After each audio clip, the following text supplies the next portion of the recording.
നവാസ്, ഇന്നിപ്പോൾ നിയമസഭയ്ക്ക് മുന്നിൽ നമ്മൾ കണ്ടത് വലിയ പോരാട്ടമാണ്. വലിയ യുവജന സംഘടനകളുടെ പ്രതിനിധികളുടെ ഒരു ആൾക്കൂട്ടം യഥാർത്ഥത്തിൽ ആ പ്രതിഷേധത്തിലുണ്ടായിരുന്നു. തുടർച്ചയായി ജലപീരങ്കി പ്രയോഗിക്കുന്നത് കണ്ടു, ടിയർ ഗ്യാസ് പ്രയോഗിക്കുന്നത് കണ്ടു. അപ്പോഴൊന്നും യുവജന സംഘടനയുടെ പ്രതിനിധികൾ, യൂത്ത് ലീഗിൻ്റെ അടക്കമുള്ള പ്രതിനിധികൾ പിൻവാങ്ങാതെ പോലീസുമായി ഏറ്റുമുട്ടുന്ന കാഴ്ചയാണ് നമ്മൾ കണ്ടത്. യഥാർത്ഥത്തിൽ നിങ്ങൾ എന്തിനാണ് പോലീസുമായി ഏറ്റുമുട്ടിയത്? ശരൺകുമാർ, വർത്തമാനകാലത്ത് അങ്ങനെ ഒരു ചോദ്യം ഉയരുക എന്ന് പറയുന്നത് തന്നെ ഏറെ പ്രയാസകരമാണ്. കാരണം കേരളം ഇന്ന് വരെ കണ്ടിട്ടില്ലാത്ത അത്രയും ഗൗരവമായ രൂപത്തിലേക്ക് കേരളത്തിലെ പോലീസ് സംവിധാനത്തിനകത്തേക്ക് സംഘപരിവാർ നുഴഞ്ഞു കയറിയിരിക്കുന്നു എന്ന് ഇതിനുമേലപ്പുറത്തേക്ക് നമുക്ക് മറ്റൊരു തെളിവ് ആവശ്യമില്ല. നോക്കൂ, സംഘപരിവാറിന്റെ ഒരു നുഴഞ്ഞുകയറ്റം എന്ന് പറയുന്നത് ഈ സമൂഹത്തെ തന്നെ നശിപ്പിക്കുന്നതാണ് എന്ന കാര്യത്തിൽ എനിക്കും നിങ്ങൾക്കും തർക്കമില്ല.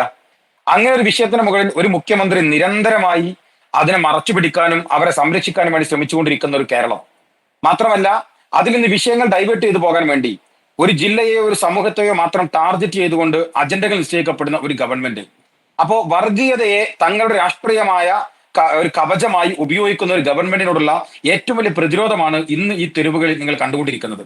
ഞങ്ങൾ അതിശക്തമായി തെരുവിൽ ഇറങ്ങുന്നതിന്റെ ഏറ്റവും പ്രധാനപ്പെട്ട കാരണം സാധാരണ അഴിമതി കേസിന് അപ്പുറത്തേക്ക് ഞങ്ങൾ ഏറ്റവും ഭയപ്പാടോടുകൂടിയും ഭീകരമായും കാണുന്നത് ഈ വർഗീയതയെ കവചമായി ഉപയോഗിക്കാൻ ശ്രമിക്കുന്ന RSSനെ കവചമായി ഉപയോഗിക്കാൻ ശ്രമിക്കുന്ന സംഘപരിവാരം. ഞങ്ങൾ അഴിമതിയേക്കാൾ, സ്വജനപക്ഷപാതത്തെക്കാൾ ഏറ്റവും അപകടകരമായ ഒരു ഭരണകൂടം വർഗീയതയെ കൂട്ടുപിടിക്കുന്നു എന്ന് തന്നെ അത്ര ഗൗരവമായി കാണുകയാണ്. കേട്ടിട്ടുണ്ടാകുമല്ലോ, സംഘപരിവാർ വിരുദ്ധ രാഷ്ട്രീയത്തിന് 1ാം റാങ്ക് കൊടുത്താൽ അത് മുഖ്യമന്ത്രി പിണറായി വിജയനാണെന്നാണ് KT ജലീൽ ഇന്ന് പ്രസ്താവിച്ചിരിക്കുന്നത്. അല്ല, KT ജലീലിന് MLA ആയി തുടരാൻ അങ്ങനെ പറയാനേ നിവൃത്തിയുള്ളൂ, അല്ലാതെ മറ്റു നിവൃത്തിയില്ല. ശരൺകുമാർ, നിങ്ങൾക്ക് അറിയുന്ന കാര്യമല്ലേ, ജലീൽ അങ്ങനെ പറഞ്ഞാലേ ജലീലിന് പ്രസക്തിയുള്ളൂ. അതിനപ്പുറത്തേക്ക് ജലീലിന് എന്ത് പ്രസക്തിയാണ്? ഈ പുതിയ കാലത്തും സംഘപരിവാർ വിരുദ്ധ പോരാട്ടത്തിന്റെ ചാമ്പ്യൻ പിണറായി വിജയനാണ് എന്ന് പറയുന്നതിനേക്കാൾ പരമവിഡിത്തം മറ്റെന്തുണ്ട് നമുക്ക് എല്ലാവർക്കും അറിയുന്നതല്ലേ. നോക്കൂ, ഏറ്റവും അവസാനം ഇന്ന് പ്രതിപക്ഷ നേതാവ് ചോദിച്ച ചോദ്യം പ്രസക്തമല്ലേ, അതിന് ഉത്തരം പറയാൻ ഗവൺമെന്റ് സാധിച്ചോ? ഇവർ പറയുന്നു ഹിന്ദു ദിനപത്രത്തിലെ വാചകങ്ങൾ അത് അത്യധികം ഹീനമാണ് എന്ന് ഗവൺമെന്റ് സമ്മതിക്കുന്നു, പിണറായി വിജയൻ സമ്മതിക്കുന്നു. സ്വാഭാവികമായി പ്രതിപക്ഷം ചോദിച്ച 3 ചോദ്യങ്ങളുണ്ട്. ഈ ഹിന്ദു ദിനപത്രത്തിൽ കൊടുത്തത് നിങ്ങളല്ലെങ്കിൽ ഹിന്ദു ദിനപത്രത്തിന്റെ പരാതി ഉണ്ടോ? നിങ്ങൾ പരാതി കൊടുക്കാൻ തയ്യാറുണ്ടോ? മിണ്ടുന്നില്ല. എന്നാ പോട്ടെ, അത് ചെയ്തത് ഈ PR ഏജൻസി ആണെങ്കിൽ PR ഏജൻസിക്കെതിരെ പരാതിക്ക് തയ്യാറുണ്ടോ? അതിനും മിണ്ടുന്നില്ല. എന്നാ അത് രണ്ടും പോട്ടെ, ഈ ലേഖനം കൊടുക്കാൻ വേണ്ടി ബന്ധപ്പെട്ട MLAയുടെ മകൻ, അയാളാണോ മുഖ്യമന്ത്രിയെ ചതിച്ചത് എങ്കിൽ അയാൾക്കെതിരെ പരാതി കൊടുക്കാൻ തയ്യാറുണ്ടോ? അതിനും തയ്യാറല്ല. എന്ന് വെച്ചാൽ മുഖ്യമന്ത്രി ആരും ചതിച്ചതും പറ്റിച്ചതൊന്നും അല്ല, ആസൂത്രിതമായി അങ്ങനെ തന്നെ ചെയ്തതാണ്. നോക്കൂ, ഞാൻ 2 കാര്യങ്ങൾ കൂട്ടിച്ചേർക്കട്ടെ. ഈ DYFIയുടെ പ്രസിഡന്റ് വസീഫ് കഴിഞ്ഞ ദിവസം കൊടുവള്ളിയിൽ മുനീർ സാഹിബിനെ കേന്ദ്രീകരിച്ചുകൊണ്ട് ആരോപണം ഉന്നയിച്ചു. അതിൽ അദ്ദേഹം പറഞ്ഞൊരു വാചകം നിങ്ങൾ ശ്രദ്ധയിൽപ്പെട്ടിട്ടുണ്ടാകും. മലപ്പുറത്തെ പോലെ തീവ്രവാദ കേന്ദ്രമാക്കാൻ ഞങ്ങൾ കൊടുവള്ളിയെ ആക്കാൻ ഞങ്ങൾ അനുവദിക്കില്ല. അപ്പൊ മലപ്പുറം തീവ്രവാദ കേന്ദ്രമായിട്ടുണ്ടെന്ന കാര്യത്തിൽ വസീഫിന് സംശയമില്ല, അയാളത് ഉറപ്പിച്ചു കഴിഞ്ഞു. ഇനി അവിടെ വേറെ സംശയങ്ങളൊന്നുമില്ല. ഇന്ന് ഗവർണർ കേരളത്തിലെ പോലീസിനോട് റിപ്പോർട്ടിംഗ് ചോദിക്കുകയോ വിളിച്ചു വരികയോ ചെയ്യാനുള്ള ശ്രമം നടത്തുന്നു. എന്ന് വെച്ചാൽ അജണ്ടകൾ ഇട്ടുകൊടുത്തിരിക്കുന്നു. ഇവിടുത്തെ സംഘപരിവാറിന് ആവശ്യമായിട്ടുള്ളത് കോർത്തു കൊടുത്തിരിക്കുന്നു മുഖ്യമന്ത്രി. നോക്കൂ, നിങ്ങൾ അറിയേണ്ടത് കേരളത്തിൽ മറ്റൊരു മുഖ്യമന്ത്രി ഉണ്ടായിരുന്നു, ശ്രീ VS അച്യുതാനന്ദൻ. ആ VS അച്യുതാനന്ദൻ എന്ന് പറയുന്ന മുഖ്യമന്ത്രി കേരളം ഭരിക്കുന്ന സമയത്ത് ശരിയാണ് അദ്ദേഹം ഉപയോഗിച്ചിരുന്ന പ്രയോഗം നമുക്കെല്ലാം ഞാൻ അതിലേക്ക് വരാം. അതിന് മുമ്പ് ഇന്ന് ഇതേ കാര്യം MK മുനീർ സഭയിൽ ഉന്നയിക്കുമ്പോൾ പറഞ്ഞത് ചില പേരുകൾ പറഞ്ഞ് കൊടുവള്ളിയെ സമുദായത്തെ പ്രതിക്കൂട്ടിലാക്കാൻ നിർത്തുന്നു എന്നുള്ളതാണ്. സ്വർണം കടത്തുന്ന ആളുകളുടെ പേരുകൾ ഒരു പ്രത്യേക സമുദായത്തിൽ നിന്നുള്ള ആളുകളുടെ പേരാകുമ്പോൾ പ്രതികളെ ചൂണ്ടിക്കാട്ടി സമുദായത്തിന്റെ മറപിടിക്കുന്നത് എന്തിനാണ്? അത് സമുദായത്തിലേക്ക് വിരൽ ചൂണ്ടുന്നത് എന്തിനാണ്? അതാ പ്രതികളെ പ്രതികളായി കണ്ടാൽ പോരെ? അവിടെ ഒരു പ്രശ്നം ഉണ്ടായിരുന്നു കുമാർ. ഡേറ്റ വെച്ചിട്ടാണ് ഇവർ സംസാരിക്കുന്നത്. നമ്മുടെ ചോദ്യം അതാണ്. മലപ്പുറം ജില്ലയിൽ ഏറ്റവും കൂടുതൽ കേസുകൾ, സ്വർണ്ണ കേസുകൾ രജിസ്റ്റർ ചെയ്യപ്പെടുന്നു മുഖ്യമന്ത്രി പറയുമ്പോൾ നമ്മൾ ചോദിച്ചു, എവിടെ ഡാറ്റ? മുഖ്യമന്ത്രി ഡാറ്റയുടെ പുറത്തു കരിപ്പൂർ വഴി പിടിക്കുന്നതാണ് ഏറ്റവും കൂടുതൽ എന്നുള്ളതിന്റെ ഡാറ്റ വെച്ചാണ് പറഞ്ഞത്. 150 കിലോഗ്രാം സ്വർണ്ണമാണ് പിടിച്ചത്, 123 കോടി രൂപയുടെ ഹവാല പണമാണ് പിടിച്ചതെന്ന ഡാറ്റ വെച്ച് തന്നെയാണ് മുഖ്യമന്ത്രി പറഞ്ഞത്. അതാകട്ടെ 2010 നോക്കൂ PK ദാസ്, നമ്മുടെ മുന്നിൽ ഒരു കണക്കുണ്ടല്ലോ. 2012-13 കാലഘട്ടങ്ങളിൽ, അതല്ലെങ്കിൽ ഉമ്മൻചാണ്ടിയുടെ കാലഘട്ടത്തിൽ പിടിച്ചത് കേവലം 40 കിലോഗ്രാം സ്വർണ്ണത്തിൽ താഴെയാണെങ്കിൽ ഇപ്പോൾ 180 കിലോഗ്രാം സ്വർണം പിടിക്കുന്ന അവസ്ഥയിലേക്ക് പോകുന്നു. അഥവാ അന്ന് പിടിച്ചതിന്റെ 4-5 മടങ്ങ് സ്വർണം പോലീസ് കരിപ്പൂർ വിമാനത്താവളം വഴി സ്വർണം കടത്തുന്ന ആളുകളിൽ നിന്ന് പിടിക്കുന്നു. അപ്പോൾ ഈ സ്വർണം കടത്ത് പിടിക്കുന്നതിനെയാണോ ലീഗ് എതിർക്കുന്നത് എന്നതാണ് ആവർത്തിച്ച് ചോദിക്കുന്നത്. ഈ PV അൻവറിനോടുള്ള ഇടതുപക്ഷത്തിന്റെ ചോദ്യവും അതാണ്. ആ ചോദ്യം അപഹാസമാണ്. ഞങ്ങൾ പറഞ്ഞല്ലോ, സ്വർണം പിടിക്കുന്നല്ലോ നമ്മുടെ പ്രശ്നം. നമ്മുടെ പ്രശ്നം എന്താണ്? വളരെ കൃത്യമായി മലപ്പുറം ജില്ല എന്ന് മുഖ്യമന്ത്രി പ്രയോഗിക്കുന്നു. ഞാൻ ചോദിക്കട്ടെ, കരിപ്പൂർ എയർപോർട്ടിന്റെ പേരെന്താ? കാലിക്കറ്റ് എയർപോർട്ട് എന്നാണ്. നോക്കൂ, കരിപ്പൂർ എയർപോർട്ട് എന്ന് തന്നെയാണ് മുഖ്യമന്ത്രി ഈ 21-ാം തീയതി നടത്തിയ പത്രസമ്മേളനത്തിൽ മലപ്പുറം ജില്ലയ്ക്ക് ശേഷം പറയുന്നത്. എന്നാൽ ഹിന്ദു പത്രത്തിൽ അഭിമുഖം വരുമ്പോൾ കരിപ്പൂർ അഭിമുഖം ഇല്ലാതാവുകയും മലപ്പുറം ജില്ലയിലെ തീവ്രവാദ വിരുദ്ധ ആന്റി നാഷണൽ ആന്റി സ്റ്റേറ്റ് ആക്ടിവിറ്റിക്ക് ഫണ്ട് ചെയ്യുന്നു ഈ പണം എന്ന രീതിയിലേക്ക് മുഖ്യമന്ത്രി നിരാകരിക്കുന്നു. നിങ്ങൾ ആ വീട്ടിൽ പ്ലാൻ ചെയ്യും. നിങ്ങൾ ഒന്നെങ്കിൽ അരുൺകുമാർ അറിയാതെ തെറ്റു വായിക്കുന്നു. 21-ാം തീയതി പത്രസമ്മേളനത്തിൽ മലപ്പുറം ജില്ല, മലപ്പുറത്തിൽ ഇന്ന് അല്ല, മലപ്പുറം ജില്ലയിൽ മാത്രമല്ല, മലപ്പുറം ജില്ലയെന്നും ഒപ്പം കരിപ്പൂർ വിമാനത്താവളം വഴി എന്നും പറയുന്നു. അതുവരെ വളരെ ക്ലിയർ ആണ്. വാചകം എന്റെ കാതുകളിലുണ്ട് അരുൺകുമാർ. ഞാൻ പറയാം, മലപ്പുറം ജില്ലയിൽ മൊത്തം പിടിക്കപ്പെട്ട സ്വർണത്തിൽ 120 കോടി രൂപയുടെ സ്വർണം മലപ്പുറം ജില്ലയിലാണ് രജിസ്റ്റർ ചെയ്യപ്പെട്ടിട്ടുള്ളത് എന്നാണ് പ്രയോഗം. അത് ഫാക്ട് അല്ലേ? അദ്ദേഹം പറയേണ്ടത്. എന്നിട്ട് അത് കഴിഞ്ഞിട്ട് എന്താ പറയുന്നത്? അത് കഴിഞ്ഞിട്ടുള്ള വാചകം കരിപ്പൂർ വിമാനത്താവളം വഴിയാണ്. അതുകൂടി പറയുമ്പോൾ ആ ഫാക്ട് സാധൂകരിക്കപ്പെട്ടു. അല്ല, അവിടെ പ്രശ്നമുണ്ട്. കഴിഞ്ഞ ഒരു മാസക്കാലമായി നമ്മൾ ചെയ്യുന്ന ചർച്ച എന്താണ്?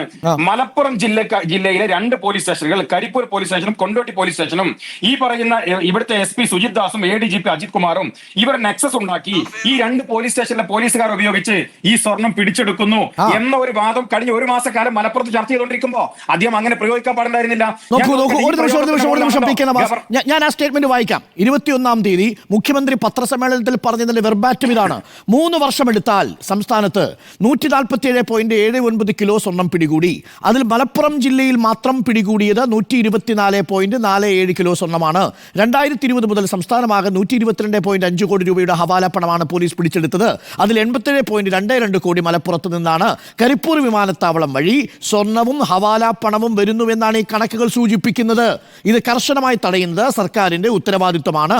സ്വർണം, മയക്കുമരുന്ന്, കള്ളപ്പണം എന്നിവ നടത്തുന്നത് നാടിനെതിരായ കുറ്റകൃത്യം തന്നെ. യാതൊരു വിധത്തിലും അനുവദിക്കാനാവില്ല. ഇതിലെവിടെയാണ് മിസ്റ്റേക്ക്?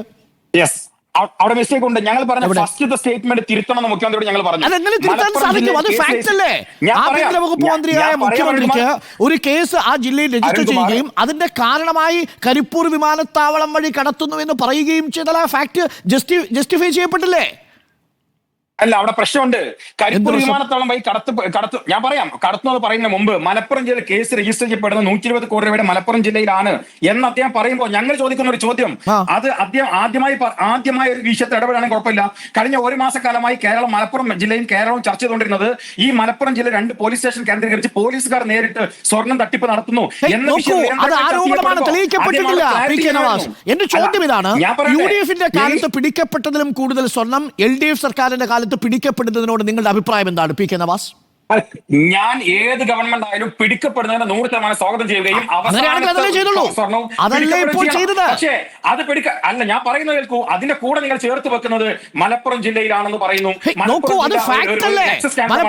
കരിപ്പൂർ വിമാനത്താവളം നിൽക്കുന്നത് മലപ്പുറം ജില്ലയിലാണ്. കരിപ്പൂർ വിമാനത്താവളം വഴി വരുന്ന സ്വർണ്ണക്കടത്ത് പിടികൂടുമ്പോൾ കേസ് ക്രൈം രജിസ്റ്റർ ചെയ്യുന്നത് പ്ലേസ് ഓഫ് ഒക്കറൻസ് മലപ്പുറം ജില്ലയാവും. അതുകൊണ്ട് മലപ്പുറം ജില്ലയിലെ ആളുകൾ മുഴുവൻ സ്വർണ്ണക്കടത്തുകാരാണെന്ന് മുഖ്യമന്ത്രി പറഞ്ഞ അർത്ഥമുണ്ടോ, പി കെ നവാസ്? അങ്ങനെയാണ് മുഖ്യമന്ത്രി എന്ത് പറയണമെന്ന് അറിയാം. കാലിക്കറ്റ് സർവകലാശാല മലപ്പുറം ജില്ലയിലാണ്. 1 ലക്ഷത്തോളം സർട്ടിഫിക്കറ്റ് മലപ്പുറം ജില്ലയിൽ വിതരണം ചെയ്യുന്ന മന്ത്രി പറയോ? അല്ലല്ലോ.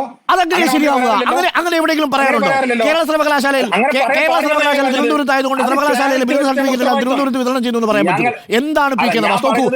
നോക്കൂ, അതെത്ര ബാലിശമായ ആരോപണമാണ്. ഞാൻ പി കെ നവാസ് പറഞ്ഞ ഒരു പോയിന്റിനോട് യോജിക്കുന്നു. എന്താണ് അദ്ദേഹം ഹിന്ദു പത്രത്തിന് നൽകിയ അഭിമുഖത്തിൽ കരിപ്പൂർ വിമാനത്താവളം ഇല്ലാതെ പോവുകയും മലപ്പുറം ജില്ല മാത്രം വരികയും അത് ആന്റി സ്റ്റേറ്റ് ആന്റി നാഷണൽ ആക്ടിവിറ്റിക്ക് ഉപയോഗിക്കുകയും ചെയ്തു എന്ന് പറഞ്ഞത് തെറ്റ്.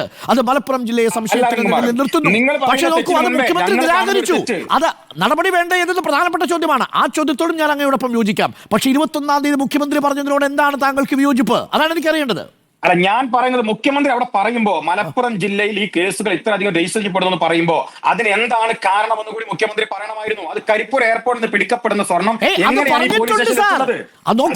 വായിച്ചത് കരിപ്പൂർ വിമാനത്താവളം വഴി സ്വർണവും ഹവാല പണവും വരുന്നു എന്നാണ് ഈ കണക്കുകൾ സൂചിപ്പിക്കുന്നത്. ഇതിനേക്കാൾ മുഖ്യമന്ത്രി അതെങ്ങനെയാണ് ഡിഫെൻഡ് ചെയ്യേണ്ടത്? അരുൺകുമാർ, ഞാനൊന്ന് പറയുന്നത് പൂർത്തീകരിക്കാൻ സമ്മതിക്കൂ. ഞാൻ പറയുന്നത് മുഖ്യമന്ത്രി ആദ്യം 120 കോടിയുടെ കണക്ക് പറയുമ്പോൾ ഈ പറയുന്ന സ്വർണവുമായി ബന്ധപ്പെട്ട ഒരു പരാതി കേരളത്തിൽ നിലനിൽക്കുന്നു. പരാതി പോലീസ് പറയുന്ന മുഖ്യമന്ത്രിയുടെ മുമ്പിൽ പരാതി നിൽക്കുന്നു. ഇത് ഞങ്ങൾക്ക് പരാതിയുണ്ട്, മലപ്പുറത്തെ ജനങ്ങൾക്ക് പരാതിയുണ്ട്, പരാതിക്കാരനുണ്ട്. എന്താ പരാതി? പരാതി കൃത്യമാണ്. ഈ പറയുന്ന സ്വർണം ഈ 2 പോലീസ് സ്റ്റേഷനിൽ പിടിക്കപ്പെടുന്നത് അതുകൊണ്ട് എന്താ പ്രശ്നം? ആസൂത്രിതമാണ്. അല്ല, അതുകൊണ്ട് എന്താ പ്രശ്നം? നോക്കൂ, നവാസിന് അറിയാമല്ലോ, ഈ CRPC അന്ന് ഭാരതീയ ന്യായ സംഹിത ഇല്ലാത്ത സമയത്ത് സെക്ഷൻ 102 പ്രകാരം പിടിക്കുന്ന സ്വർണം മോഷണ മുതലായി കണക്കാക്കി തിരിച്ചു കൊടുക്കില്ല. സ്വർണ്ണക്കടത്തുകാർക്ക് ബുദ്ധിമുട്ട് പോലീസ് പിടിക്കുന്നതാ, കസ്റ്റംസ് പിടിക്കുന്നതല്ല. കസ്റ്റംസ് പിടിച്ചാൽ പിഴയടച്ചാൽ ഊരിപ്പോരാ, പോലീസ് പിടിച്ചാൽ മോഷണ മുതലായി സ്വർണം പോകും. അപ്പോൾ പ്രശ്നം നിങ്ങൾ വാദിക്കുന്നത് ആർക്ക് വേണ്ടിയാ? സ്വർണ്ണക്കടത്തുകാർക്ക് വേണ്ടി വാദിക്കുന്നുണ്ടോ എന്ന ചോദ്യം പ്രസക്തമാകുന്നത് അവിടെയാ. അരുൺകുമാർ, സ്വർണം പിടിക്കുന്നത് തിരിച്ചു കൊടുക്കുന്നുണ്ടോ, അത് അവർക്ക് തിരിച്ചു കിട്ടുന്നുണ്ടോ? എന്നെ സംബന്ധിച്ചിടത്തോളം, ഞങ്ങളെ സംബന്ധിച്ചിടത്തോളം ഞങ്ങളെ കാര്യമല്ല. എല്ലാ സ്വർണവും പിടിക്കപ്പെടണം. സ്വർണ്ണമെന്നല്ല, രാജ്യവിരുദ്ധമായ എല്ലാ പ്രവർത്തനങ്ങളും, രാജ്യത്തെ നിയമം ലംഘിക്കപ്പെടുന്ന പ്രവർത്തനങ്ങളൊക്കെ പിടിക്കപ്പെടണം. പക്ഷേ അതൊരു ജില്ലയുടെ മേൽ കെട്ടിവെക്കാനുള്ള ആസൂത്രിതമായ ശ്രമം നോക്കൂ, ഇതിനെ നമ്മൾ ആടിനെ പട്ടിയാക്കുന്ന ഒരു രീതിയല്ലേ? ഞാൻ പറഞ്ഞു, 21-ാം തീയതി മുഖ്യമന്ത്രി പറഞ്ഞതിൽ എവിടെയാ നിങ്ങൾക്ക് വിയോജിപ്പ്? മലപ്പുറം ജില്ലയിൽ ഈ കരിപ്പൂർ വഴി കടത്തുന്ന സ്വർണത്തിന്റെ പേരിലുള്ള കുറ്റകൃത്യമുണ്ട് എന്ന് പറയുന്നത് ഒരു ഫാക്ട് അല്ലേ? മലപ്പുറത്തിന് പിന്നെ നമുക്ക് ഉഗാണ്ട എന്ന് പറയാൻ പറ്റും? മലപ്പുറത്തല്ലേ? നിങ്ങൾ പറയുന്ന വേർഡിക്റ്റിൽ ഒരു പ്രശ്നമുള്ളത്, മലപ്പുറം ജില്ലയിൽ കരിപ്പൂർ എയർപോർട്ടിൽ നിന്ന് പിടിക്കപ്പെടുന്ന സ്വർണ്ണം രജിസ്റ്റർ ചെയ്യപ്പെടുന്നുണ്ട് എന്ന ഒറ്റ സ്റ്റേറ്റ്മെന്റിൽ അതിൽ നിങ്ങൾക്ക് കുഴപ്പമുണ്ടാവില്ല. പക്ഷെ മുഖ്യമന്ത്രി പറഞ്ഞ അങ്ങനല്ല. നോക്കൂ, അത് വളരെ ഫാക്ച്വൽ ആയ സ്റ്റേറ്റ്മെന്റ് ആണ്. ആ സ്റ്റേറ്റ്മെന്റിൽ കരിപ്പൂർ വിമാനത്താവളത്തിലൂടെ കടത്തുന്നു എന്ന് പറയുന്നതിലൂടെ മലപ്പുറം ജില്ലയെ അതിന്റെ കുറ്റകൃത്യത്തിന്റെ പരിധിയിൽ നിന്ന് ഒഴിവാക്കുന്നു. പക്ഷേ നോക്കൂ, താങ്കൾ പറഞ്ഞതുപോലെ ഹിന്ദു പത്രത്തിൽ വന്നത് സംശയകരമാണ്. അതാണ് ഇതിനകത്ത് പ്രധാനപ്പെട്ട പ്രശ്നം. PR ഷോ ഒരു നിമിഷം ഞാൻ വരാം. PR ഷോ നോക്കൂ, ഞാൻ വരാം നവാസ്, ഞാൻ വരാം.